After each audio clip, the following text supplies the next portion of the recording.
This week on MLS Insider. Oh, goodness, he scored! Inside the final 3 minutes! He likes the moment. The moment is never going to be too big for Nick. Me vi con posibilidad de jugar en otro club, ¿no? En otra parte del mundo. O sea, aquí en Estados Unidos que hay mucha posibilidad para los cubanos y para... I hate losing. I hate losing more than I like winning.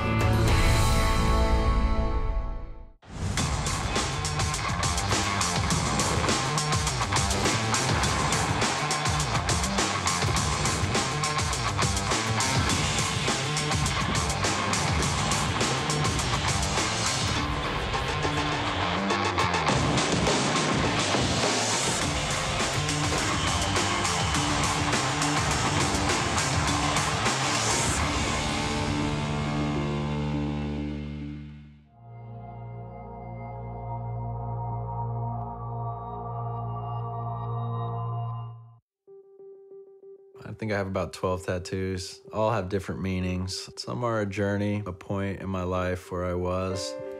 This, 602, Phoenix, where I'm from. Started here with soccer here. Moved to UNLV for 2 years. Louisville here, my junior and senior year of college. And then the last one, I got a DC United tattoo here. It's where I'm at now in this chapter in my life. Russell is advancing into the space here. Russell inside the area. DeLeon!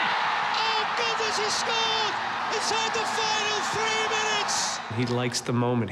The moment is never going to be too big for Nick. There's a quiet confidence about Nick. He's driven from within.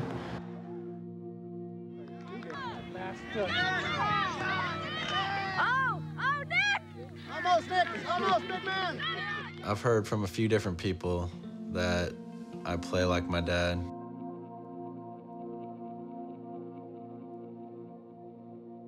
When I was younger, he wasn't one to brag on himself, so he tried to coach me, give me some advice, but being the kid I was, I thought I knew everything, and I would always blow him off, like, you don't even know what you're talking about. And obviously, he's a professional soccer player, played in World Cup. Rebound! Fired in by DeLeon. I was starting to hear from literally anybody who's ever seen him play. Oh, your dad was great. He was unbelievable. Wow, DeLeon, when he winds up and fires one, look out. I was giving him some banter about it. Dang, Dad, I didn't know you were that good. I didn't know this. I didn't know that. And then he would start opening up and telling me some stories about playing. It inspired me. It made me, want to follow in his footsteps.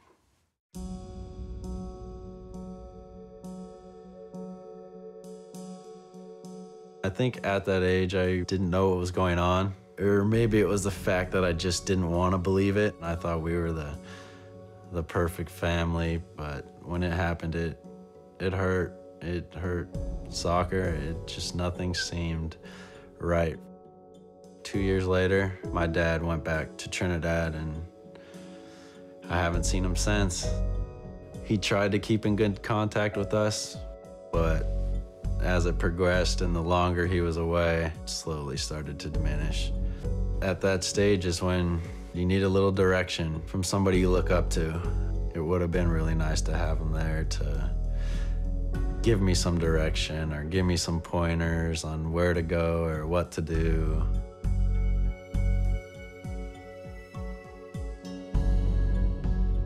At that time, I was so caught up in marijuana.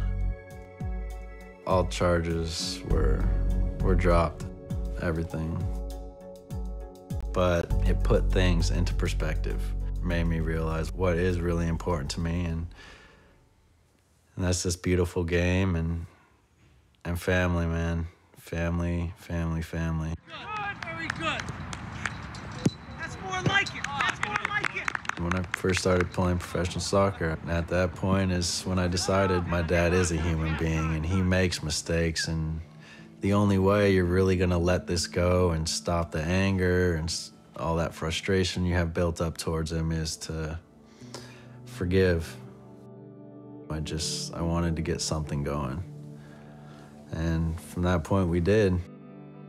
Yeah, I called him and told him I saw the draft on television and how proud I was and what he needs to do from that moment on in order to elevate his game.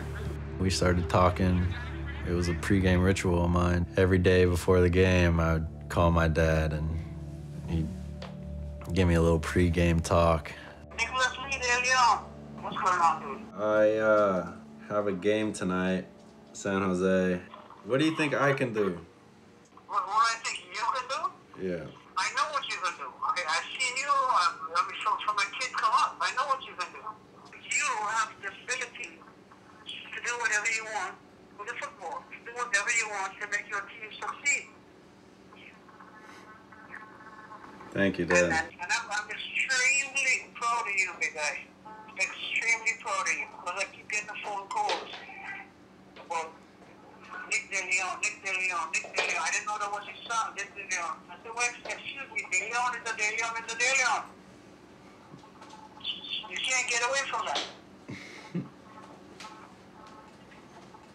You need to play like you know how to play.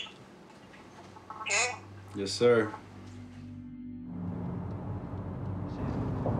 As much as I've had my issues with him, I still love him and I still look up to him. And then to hear words like that, yeah, it means the world to me.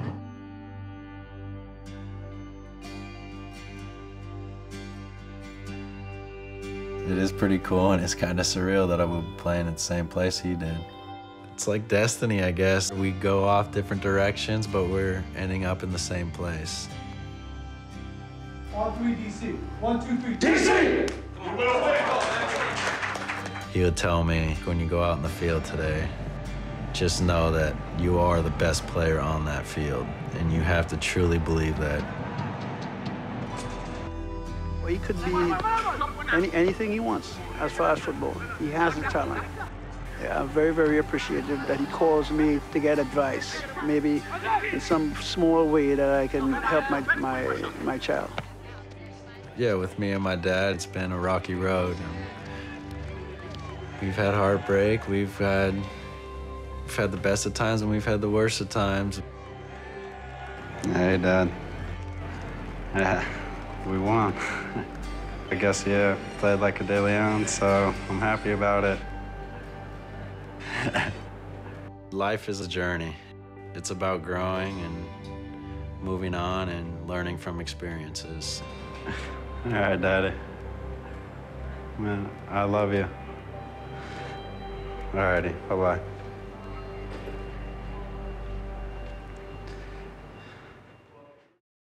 Coming up on MLS Insider. Y el espejo a nosotros mirar, ¿no entiende? Y seguir el ejemplo de él, que si él ha llegado donde estaba, ¿por qué nosotros no podemos, entiende?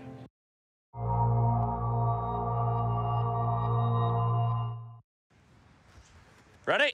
Here we go. Play. Man, Nicky. 3. The Charleston Battery, it's not known all over the country, but little by little, you know, things grow, and our game is starting to get bigger and better every day, and I think everything goes along with it.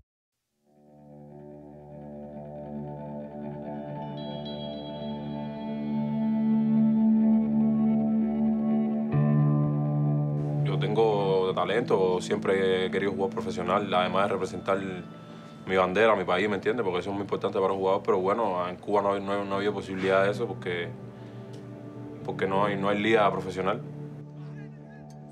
Me vi con posibilidad de jugar en otro club, ¿no? En otra parte del mundo. O sea, aquí en Estados Unidos que hay muchas posibilidades para los cubanos y para cualquier futbolista del mundo. Ahí por eso fue que decidí abandonar el país para buscar mi sueño, ¿no? Para buscar mi sueño de ser profesional.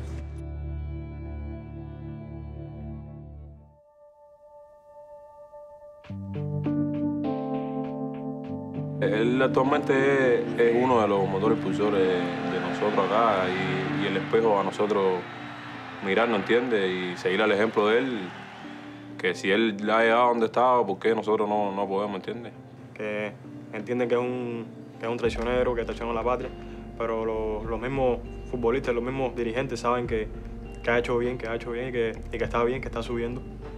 Y bueno, como un ejemplo para seguir, ¿entiendes? Sí, lo vemos. What he means to soccer and the Battery, if you ask any Battery player, the last time we made the Open Cup final was when Ozzy Alonso was in our center midfield.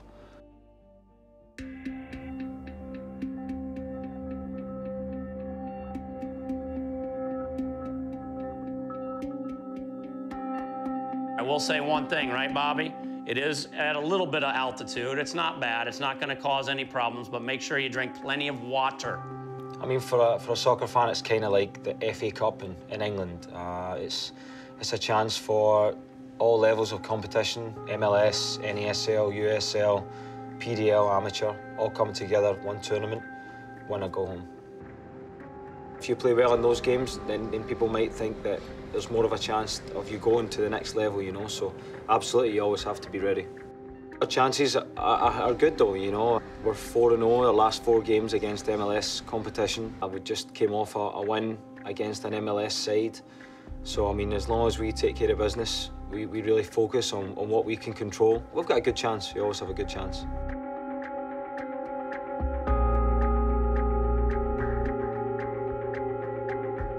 When I left Cuba, when I left my family, it's so hard. I talk with my friend now, the other friend from Cuba.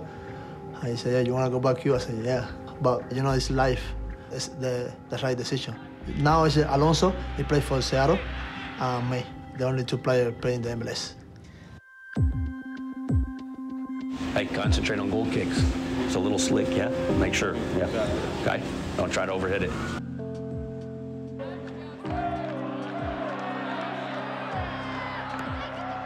Yes! Good ball, Johnny! Well, we know that a lot of these games, these teams get up for them thinking, hey, this is their chance to kind of shine in front of a MLS coach, and it's a chance to upset and to kind of make waves. So we know they're dangerous games.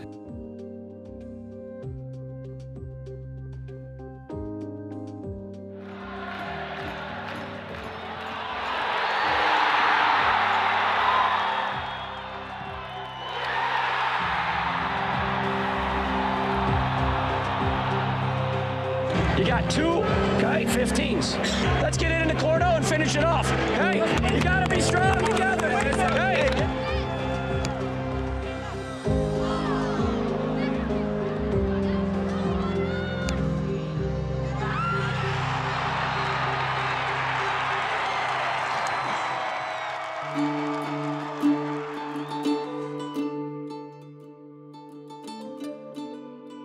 Y bueno, es un honor para mí jugar ese torneo, ya que se juega con grandes equipos y podemos jugar con grandes jugadores también de aquí, de Estados Unidos y del mundo, ¿entiendes? Yeah, I say, oh, good luck, and great to see you, because I never see that guy before. You know, still like Cuban friend, you know. I talk with some friend, I say, yeah, I'm happy because I'm here, play soccer, my dream come true. Coming up on MLS Insider. You know, we never thought about not making the playoffs. No, our goal is to win the championships.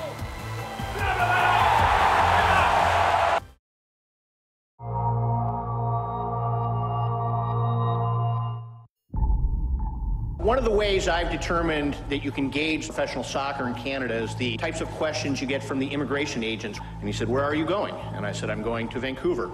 "You mean Montreal, don't you?" And I said, "No, the Whitecaps will be joining us in 2011.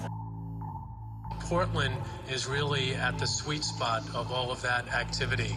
So I can't wait for the opening next year, and congratulations, Merritt, Nick, and Randy. Thanks a lot to the mayor, and let's look forward to March of 2011.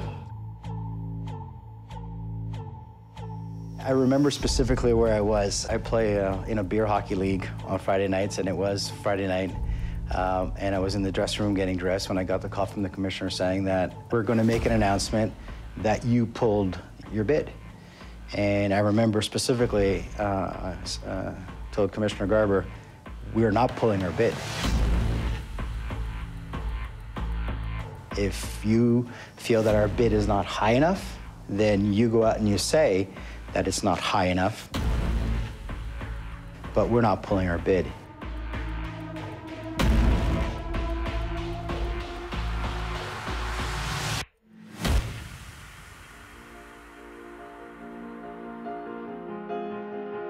My love of the game of soccer really started back in the late 80s when the NASL had a team here in Montreal called the Montreal Impact. Saputo, the company, was one of the sponsors. And we said, how difficult can it be going from being a sponsor to being an owner? So that's when we decided to get involved in the pro game. I like to believe we are a major league city, and a major league city needs a major league team.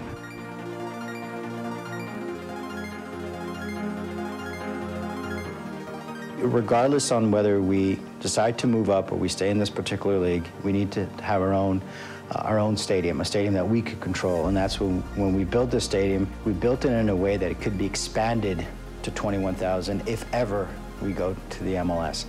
So it was kind of a gamble, but we didn't look at it as a gamble back then. Looking back, you might say, well, that was tricky. I mean, for me, if you would have told me 20 years ago when I started playing that you would have your own stadium to play in and then there'll be 20,000 fans, I'd say you're crazy.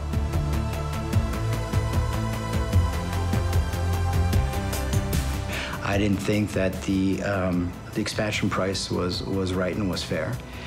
But Vancouver paid it, and Portland paid it, and I wasn't ready to pay it. And we needed to wait a couple more years before resubmitting our bid and finally getting approved. We've always felt that Montreal was a great market, and that's why we decided to kind of make amends with the league and sit down and kind of explain to the league what was our point and why it was important for us to be there. If you know Joey, he's very superstitious, and so when things go well, he doesn't want to break his routine, and you know, from shaking hands and having afternoon workouts before the game. But yeah, he's very passionate, and you know, he's got a team that wants to win, and everybody's behind him.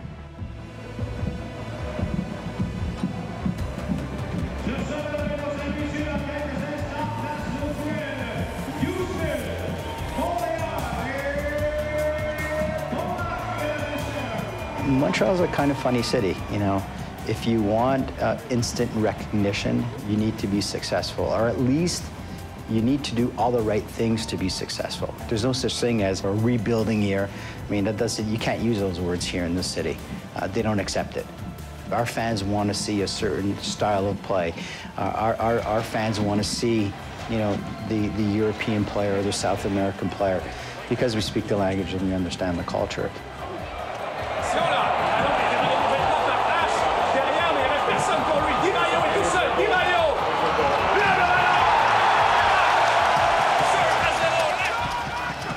We never thought about not making the playoffs. We're playing for a championship, so it wasn't that our goal this year is to make the playoffs. No, our goal is to win the championship.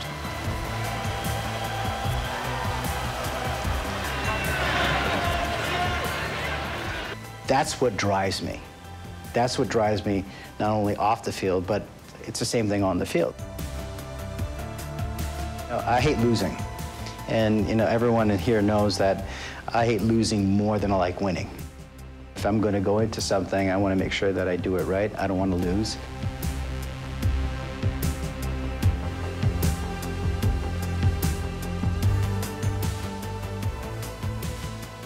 Tous pour gagner. Together, we win.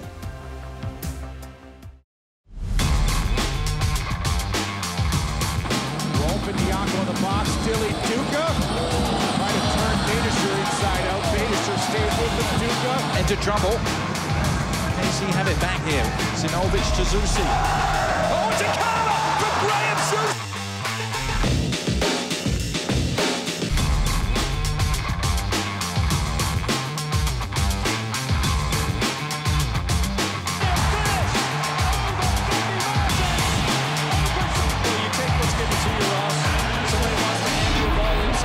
Inside the six. Knock it in.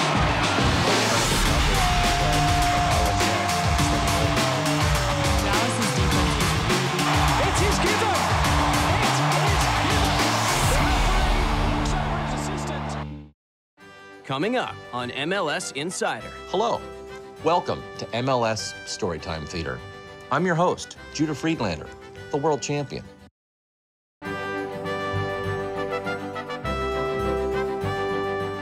Hello, welcome to MLS Storytime Theater. I'm your host, Judah Friedlander, the world champion. Today's story is called Jorge Campos and the Ferrari. In 1996, MLS was a baby, a brand new league. There hadn't been a major pro league in the U.S. for over a decade. For many, the dream was over. Soccer was dead in America. MLS had their hearts set on one man, Mexico's goalkeeper, Jorge Campos. He was a man who looked way too small to be a goalkeeper. Listed on paper at 5'9", I'd say maybe 5'6", 5'7" in heels. Not that he wore heels, just saying. With his athleticism, custom-made neon goalkeeper outfits, and daredevil skill, the dude was amazing. He was the one man with the power to galvanize the fan base in Southern California. Campos liked the idea too, but under one condition. The league had to buy him a Ferrari. That was it. No Ferrari, no MLS. In 1996, the cost of a new Ferrari was about equal to that of half the team's salary for an entire season. Some MLS players may even have had part-time jobs parking Ferraris, if they were lucky. Was it worth it? Well, in June 1996, there was a doubleheader at the Rose Bowl. 92,000 fans packed into the stadium, still a record today for largest attendance at an MLS game. First game, USA versus Mexico. Second game, LA Galaxy versus Tampa Bay Mutiny. Campos played both games. Two different teams, one man, Jorge Campos, a double winner. And guess what? He's still driving that Ferrari today. Triple winner, Jorge Campos. Join me next time for MLS Storytime Theater. On the next MLS Insider. When I looked up, I saw a little bit of space and tried to drive through that part of the field. Johnson going to get this right. Cross the face and goal.